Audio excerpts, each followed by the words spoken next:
جہاں ذکر ہوگا وہاں نفرت نہیں ہوگی. جو ذکر کرنے والے لوگ ہوگا، جو ذکر کرنے والا ہوگا، اس میں نفرت ہوگی ہی نہیں، اس میں جھگڑا ہوگا ہی نہیں، اس کے اندر مٹھاس ہی مٹھاس ہوگی. بہت غلط سٹینڈرڈ کوئی لے گا کر کے بھئی یہ ذکر والی جماعت ہے، ذکر کرنے والا آدمی ہے، اس سے توقع کرے کہ وہ گریبان پکڑے گا، زخ کے ٹکر مارے گا اور ناک پھاڑ دے گا اور دل پھاڑ دے گا اور منہ توڑ دے گا، جوتی مار کے یہ کر دے گا. یہ نام کی تعریف ہی نہیں ہے ذکر کی، یہ ہو ہی نہیں سکتا.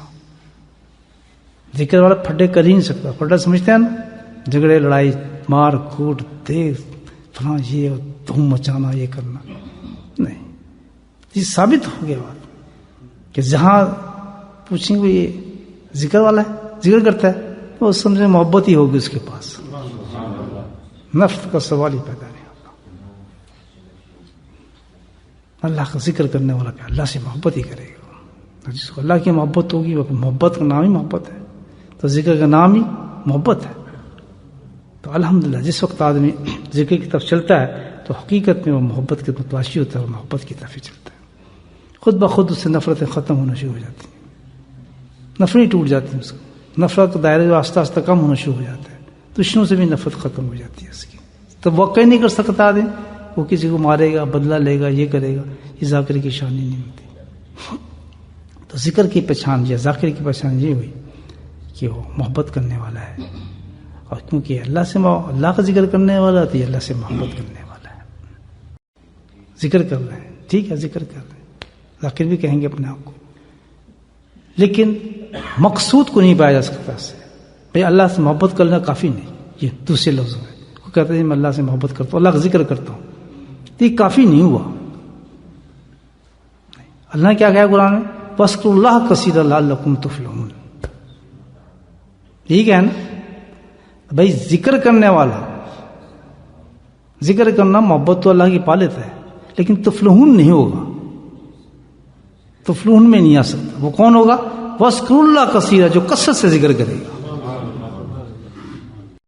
تو جو اللہ کا عاشق ہوگا وہ عاشق اور ذاکر جب ہوگا جب اس پہ مکمل طور پر غلبہ ہو جائے، تو وہی کہا وَاذْكُرُوا اللَّهَ كَثِيرًا لَعَلَّكُمْ تُفْلِحُونَ. بات سمجھائی وَاذْكُرُوا اللَّهَ کہ اگر تفلون ہونا چاہتا ہے کہ غلبہ عشق چاہتا ہے کہ تیرے میں بالکل مکمل غلبہ ہو جائے میری محبت کا، تو اس کے لیے ذکر سے نہیں بلکہ کس سے ہوگا؟ کثرت ذکر سے کام چلے گا. تو یہاں انسان فیل ہو جاتا ہے. ابھی 100 تسبیح کر لی، 5 تسبیح کر لی، صبح کر لی، نہیں، کیونکہ ابھی تک تو غلبہ چڑھا ہی نہیں اللہ تعالیٰ کا.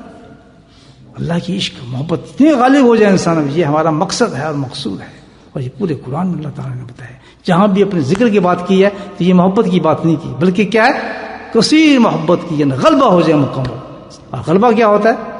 جیسے ایک دنیا والا عاشق ہے جناب، جوتے بھی کھا رہا ہے، محبوب کے دروازے بھی کھڑا ہے، تھپڑ بھی کھا رہا ہے اور پھر اس گلی سے بھی گزر رہا ہے، کتے بھی کاٹ رہے ہیں لیکن رات کو وہاں سے گزر بھی رہا ہے. یہ مثالیں ہیں نا عشق، یعنی پتہ بھی تھپڑ بھی پڑیں گے، جاڑے بھی پڑیں گے، لیکن اس گلی سے بھی گزرنا ہے، اس کو دیکھنے کے سارے دن کھڑا ہے، ساری رات کھڑا ہے، تو غلبہ ہو گیا اس میں. تو جس کو اللہ سے عشق ہو جائے، ہونا تو ایسی ہی چاہیے کہ کوئی چیز یاد ہی نہ ہے سوائے اللہ تعالیٰ کے. تب جا کے پتہ چلتا ہے کہ یہ ذکر کرنے والا. پھر لکھا جاتا ہے اللہ کی کتابوں میں یہ ذاکر ہے. میرے دوستو، اس پہ تاثیر ملے گی ذکر کرنے کی. پہلی چیز کیا ہونی چاہیے کہ جب آپ ذکر کرنے بیٹھیں یا میں ذکر کرنے بیٹھوں تو سب سے بڑی چیز پہلے کیا چیز ہے؟ بزرگان دین فرماتے ہیں نیت. باقاعدہ زبان کے ساتھ نیت کریں کہ اللہ تعالیٰ تو نے مجھے ذکر کی توفیق دی ہے اور میں ذکر خالص تیری محبت کے لیے کر رہا ہوں. کم سے کم 3 دفعہ الفاظ ہمارے زبان سے نکلنے چاہیے. بزرگوں نے لکھا اتنی تاثیر ہے اس نیت کی کہ آدمی حیران ہو جائے گا کہ ذکر میں کتنی ترقی ہوتی ہے. کیا کرنا ہے پہلے؟ کہ اللہ تعالیٰ میں خالص نیت کرتا ہوں، کوئی مقصد نہیں میرا تیرے ذکر کرنے کا، صرف اور صرف کہ تیری محبت مجھے مل جائے، اس سے محبت مجھے نصیب میں آ جائے، تیری محبت کرنے والا بن جاؤں. پہلی چیز تو آدمی یہ کرے. نمبر 2 کیا کہ جب نیت کر لے تو پھر اس کے بعد آگے بڑھے. کیا کہ ہے کہ ذکر ایسا کرے کہ مکمل توجہ اور دھیان کے ساتھ نیت کے بعد باقاعدہ اس کو ریپیٹ کرے اور سوچے، بہت دل کے ساتھ سوچے. پہلے تو دشوار ہوگا معاملہ،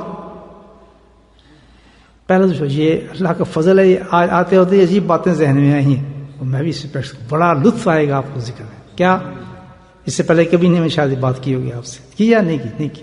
ہاں، طریقے چلتے رہیں، بڑی امپورٹنٹ بات ہے. نمبر 1 نیت کے بعد مکمل طور پہ مکمل توجہ کے ساتھ یہ کہنا ہے ہم نے کہ اللہ تعالیٰ میں جو ذکر کر رہا ہوں تو سن رہا ہے، تو میرا ذکر سن رہا ہے، میں تجھے سنا رہا ہوں، تو سن رہا ہے. ہمارا ذکر کیا ہے؟ اللہ، اسم ذات، کہ اللہ میں تجھے کہہ رہا ہوں، تو سن رہا ہے کہ میں اللہ کہہ رہا ہوں. یہاں آپ مجازی مثال آپ لیں، محبوب کے سامنے جا کے تڑپنا جو کچھ اور مزہ دیتا ہے، پردوں میں تڑپنا اور مزہ دیتا ہے، ایسے ہی ہے نا؟ تو کیا سب پردے ختم، اللہ تعالیٰ میں تیرے لیے آیا ہوں، تیری محبت کے لیے آیا ہوں، اور تو سن رہا ہے اور تو سنتا ہے. آج تک میں نے محسوس نہیں کیا کہ میں یہ بات کروں کہ تو سنتا ہے، یقیناً تو سن رہا ہے اور سنتا ہے. میں تجھے سنا رہا ہوں، اور پھر کیا اللہ اللہ اللہ اللہ جس پکارتے آدمی کو. اس کی تاثیر دیکھیں، بڑی زبردست بتائی بزرگ. اور تیسری چیز اب آتا ہے غلبہ محبت، یعنی یہاں تک لے کے جانا نا اپنی محبت کو. یہ اسباب ہیں اللہ کا ذکر کرنے کی. تیسری چیز کیا ہے کہ اللہ تعالیٰ سننے تک تو پہنچ گیا ہوں میں، نیت بھی تیری ہو گئی، اس وقت تک تو پھر کیفیت انسان کی الحمدللہ کہیں جاتی ہے. تیسری چیز کیا؟ لفظ اللہ ہی نکل رہا ہے اور کوئی نہیں. تیسری چیز سن تو رہا ہے تو اللہ تعالیٰ، لیکن سننا نہیں کافی، مجھے تو غلبہ چاہیے تھی محبت کا. میں تجھے دیکھ رہا ہوں، تو میں تیرا ذکر کر رہا ہوں.